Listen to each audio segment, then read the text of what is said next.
I can't be the only person who's genuinely concerned about humanity right now. People's mental health and the way they react to things online is so worrying to me.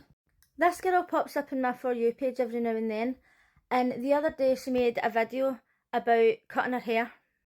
So I personally thought that she looked better with her hair like this.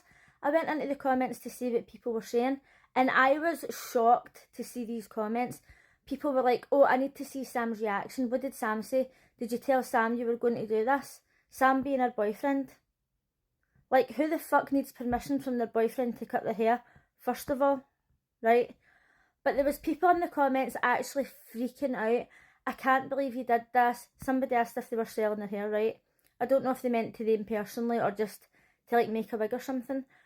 But the comments were shocking, right? And the thing that was concerning to me is that this app is supposed to be for people who are 13 and older. So there's absolutely no excuse for this reaction. It's not as if it's kids that should be commenting. Now you might think, maybe you just don't understand what it's like to be a fan of someone. But listen, I grew up in the 90s and 2000s. I was there through Backstreet Boys, NSYNC, Britney Spears. I've seen how Beatles fans reacted.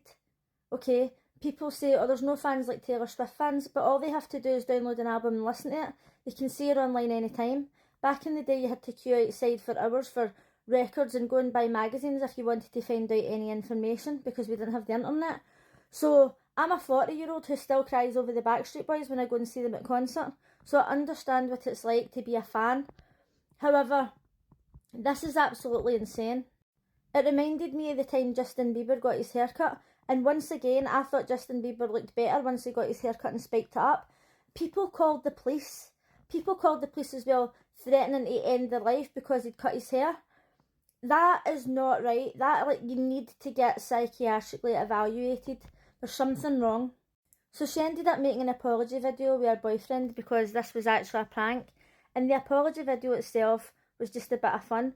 But the comments, once again, were people going crazy and being like, oh, I can't believe you did this. Like, this wasn't fair and blah, blah, blah. And I'm just like, this is really, really worrying. If people over the age of 13 are genuinely commenting this, we really need to be concerned. You know those videos that keep coming up at the moment to see if you're a bottom mouth speaker? Somebody had wrote in the comments, oh great, this is just another thing to give me a complex on this stupid app. And I thought, if you can't go on TikTok without getting a complex for people lip syncing to a song, you need to stay offline. I've said for many years, people should have to sit an exam before they're even allowed online. Same as people who have kids, you should have to pass an exam before you're allowed to reproduce. And the more you read the comment section, the more you start to realise that humanity is really in trouble. Thank God I don't have kids, because I'm starting to think I would have to monitor every single comment they left, because a lot of these people really, really need psychiatric help.